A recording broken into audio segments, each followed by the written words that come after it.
اچھا بچوں، اس سے پہلے ویڈیو میں ہم نے صفحہ نمبر 31 31 اور 32 32 پڑھے تھے۔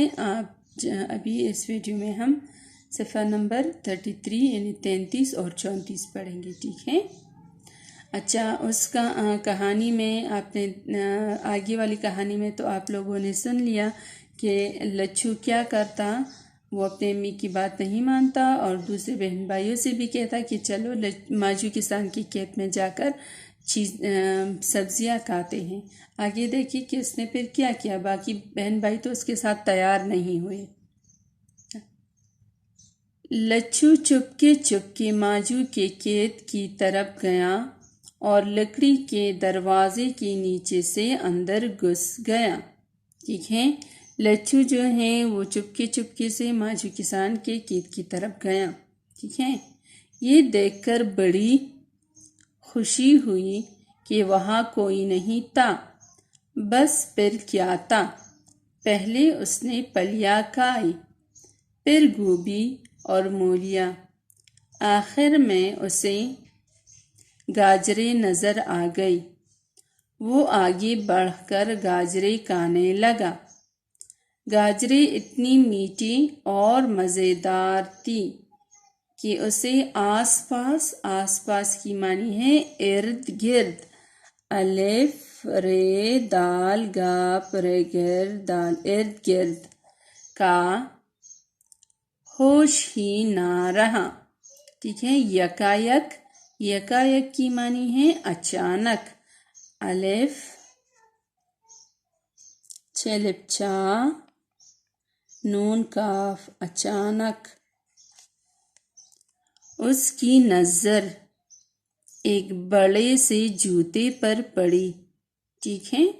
اب لچھو جو ہے ماجو کسان کے کھیت میں تو گھس گیا ہے، وہ خوشی سے پھلیاں گاجریں سب کچھ کھانے لگا اور اسے آس پاس کا پتہ ہی نہیں چلا کہ میرے قریب کوئی ہے کہ نہیں، لیکن اچانک اس کی نظر ایک بڑی سی جوتی پر پڑی۔ اب جو اس نے اوپر دیکھا تو ماجو اپنا بیلچہ اٹھائے، بیلچہ تو جانتے ہیں نا، بیلچہ اٹھائے اس پر وار کرنے کے لیے تیار کھڑا تھا۔ وار حملہ، وہ الف وار حملہ، ٹھیک ہے؟ اب جب اس نے اوپر دیکھا تو ماجو کسان اس کے سر پہ کھڑا تھا اس کو مارنے کے لیے، ٹھیک ہے؟ لچھو کی تو جان نکل گئی، وہ لرزتا ہوا بھاگا۔ گھبراہٹ میں اس کی جوتے پیروں سے نکل گئی اور اسے واپسی کا راستہ بھی یاد نہ رہا۔ آگے پلیوں کی بیلیں چڑھنے والا جال لگا تھا۔ لچھو کا کوٹ پڑپڑا رہا تھا۔ بدقسمتی سے کوٹ کا بٹن جال میں پھنس گیا۔ اس نے بڑے جھٹکے دیے لیکن اپنے آپ کو آزاد نہ کرا سکا۔ ماجو ایک ٹوکری لیے اس کے نزدیک آتا جا رہا تھا۔ وہ اسے ٹوکری سے ڈھک کر پکڑنا چاہتا تھا۔ لچھو زندگی سے مایوس ناامید ہو گیا اور خوف سے رونے لگا۔ خوف، ڈر، ڈال رے ڈر، خوف ڈر سے رونے لگا، ٹھیک ہے؟ اسے بہت زیادہ ڈر لگ گئی، خوف سے رونے لگا، ٹھیک ہے؟ اچھا، اب اس پیج میں لچھو خرگوش جو ہیں، جب اس کی نظر اچانک ایک جوتے پہ پڑی تو اس ماجو کسان جو تھا وہ اس کے سر پہ کھڑا، اس کو مارنے کے لیے تیار کھڑا تھا۔ ماجو جو ہے وہ اس کو مارنے کے لیے اس نے بیلچہ بھی اٹھایا تھا اور ہاتھ میں ایک ٹوکری بھی تھی، اور لچھو جو ہے بہت زیادہ تیزی سے بھاگنے لگا۔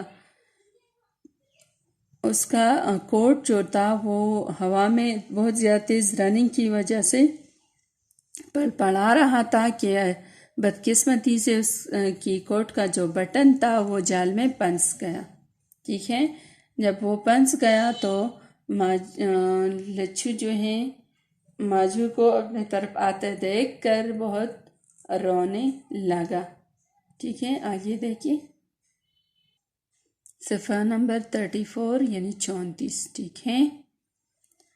اتفاق سے پلی کی جمع پلیوں کی بیل پر بیٹی کچھ چڑیا کی جمع چڑیوں نے لچھو کی سسکیاں سن لی.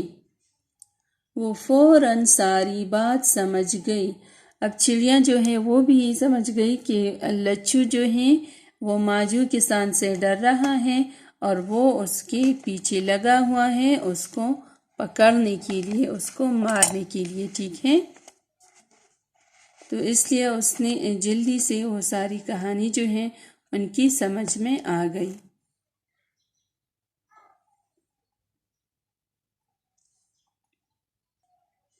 اچھا، انہوں نے چیخ کر کہا، کوٹ اتار پھینکو اور دائیں طرف بھاگو، جلدی کرو. اچھا، اب چڑیوں نے مل کر ایک آواز میں اسے خرگوش کو لچھو کو مشورہ دیا کہ کوٹ کا بٹن جو آپ کا پنسا ہوا ہے یہ تو ابھی نہیں نکلنے والا، تو اس لیے آپ کوٹ اتار پھینکو اور دائیں طرف بھاگو، جلدی کرو. لچھو کو کچھ حوصلہ ہوا. اس نے تیزی سے کھینچ کر کوٹ اتارا اور دائیں طرف بھاگ پڑا. اس نے اپنے پیچھے دب سے ماجو کی ٹوکری پر اپنے کوٹ کی گرنے کی آواز سنی، لیکن مڑ کر نہیں دیکھا. وہ بھاگتا چلا گیا. آخر اسے قید سے باہر نکلنے والا دروازہ نظر آ گیا اور وہ پھرتی سے باہر نکل گیا. لچھو ہانپتا کانپتا، ٹھیک ہے، کانپ رہا تھا، پسینے میں شرابور بھیگا ہوا، ٹھیک ہے، شرابور بھیگا ہوا گھر پہنچا. اچھا، اب یہاں جو ہے جب چڑیوں نے انہیں مشورہ دیا کہ کوٹ اتارو اور دائیں طرف بھاگو تو لچھو کی جان میں جان آ گئی، تھوڑا سا حوصلہ ہوا انہیں اور اسی طرح اس نے کوٹ اتارا اور دائیں طرف بھاگ پڑا. پھر کیا ہوا کہ وہ دوڑتا ہوا باہر جو نکلنے والا دروازہ تھا اس کی طرف پہنچ گئے اور اس دروازے کے ذریعے باہر نکل گیا. ٹھیک ہے، اور اپنے پسینے میں شرابور بھیگا ہوا گھر پہنچا. بھائی بہن دور کھیل رہے تھے، انہوں نے اسے آتے نہیں دیکھا. ماما خرگوش بھی ابھی واپس نہیں آئی تھی. لچھو چپکے سے بستر میں لیٹ گیا. اس کا جوڑ دکھ رہا تھا اور بدن کانپ رہا تھا. اتنے میں ماما آ گئی. ماما خرگوش، ٹھیک ہے، آ گئی. اس نے لچھو کو لیٹا دیکھا تو بڑی پریشان ہوئی. ماتھے پر ہاتھ رکھا تو پتہ چلا کہ اسے تیز بخار ہے. اچھا، جب وہ گھر پہنچا لچھو تو اس کے بھائی بہن دور کھیل رہے تھے. اس نے کہ بہن بھائیوں نے اسے آتے ہوئے نہیں دیکھا. ٹھیک ہے، جب وہ گھر پہنچا، لچھو گھر پہنچ گیا تو جلدی سے بستر میں لیٹ گئے کیونکہ اس کو ایک تو اسے بہت زیادہ ڈر اور دوسرا بہت زیادہ دوڑنے کی وجہ سے اس کا جو بدن تھا وہ دکھ رہا تھا، درد کر رہا تھا. پھر اتنے میں اس کی امی بھی آ گئی.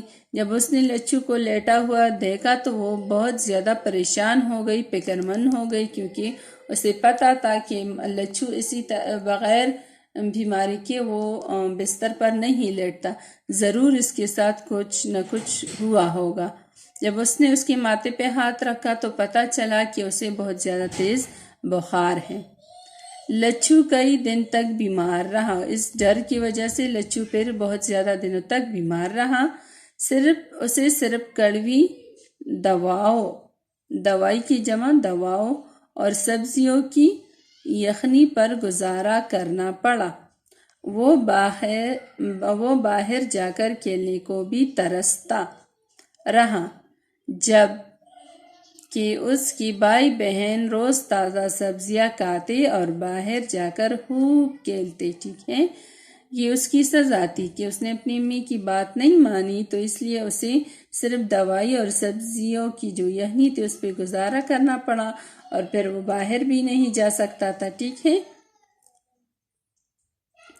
اچھا، اب لچو کو کیا سبق ملا اپنے جو اس کے ساتھ یہ حادثہ ہوا، تو اس طرح کے حادثے سے اسے کیا سبق ملا؟ اب لچو نے اچھی طرح سمجھ لیا ہے کہ بڑوں کی بات نہ ماننے سے کس قدر نقصان ہو سکتا ہے. ٹھیک ہے. اچھا بچوں، اس کہانی میں آپ لوگوں کے لیے بھی ایک سبق ہے کہ اگر آپ اپنی امی ابو کی بات نہیں مانو گے تو آپ کے ساتھ بھی اسی طرح کے واقعے پیش آ سکتے ہیں، اسی طرح کے حادثے آپ کے ساتھ بھی ہو سکتے ہیں. ٹھیک ہے. تو آپ لوگ وعدہ کریں کہ آپ لوگ اپنی امی ابو کی، اپنے بڑی بہن بھائیوں کی، اپنے استاد کی، ٹیچرز کی بات ضرور مانو گی. ٹھیک ہے نا. اگر آپ جو بھی بڑے آپ کو بات سمجھاتے ہیں، کچھ کہتے ہیں، تو اس میں آپ لوگ کا فائدہ ہوتا ہے، اور جو آپ نہیں مانتے تو پھر وہ آپ کے لیے کسی بڑے حادثے کا یا نقصان کا باعث بن سکتا ہے. ٹھیک ہے. کہانی مزیدار تھی، نہ پسند آئی؟ کہانی بھی تھی اور اس میں آپ لوگ کے لیے ایک اچھا سا سبق بھی تھا. چلو آج کا ہوم ورک نوٹ کریں. اچھا، گھر کا کام ہے اردو زبانی کہانی لچو خرگوش کی پڑھائی کریں اور اپنے الفاظ میں گھر والوں کو یہ کہانی سنائیں. ٹھیک ہے. اپنے گھر والوں کو یہ کہانی سنائیں، چھوٹے بہن بھائیوں کو، اگر نہیں ہے تو اپنے پیرنٹس کو سنائیں. بہت مزیدار کہانی ہے.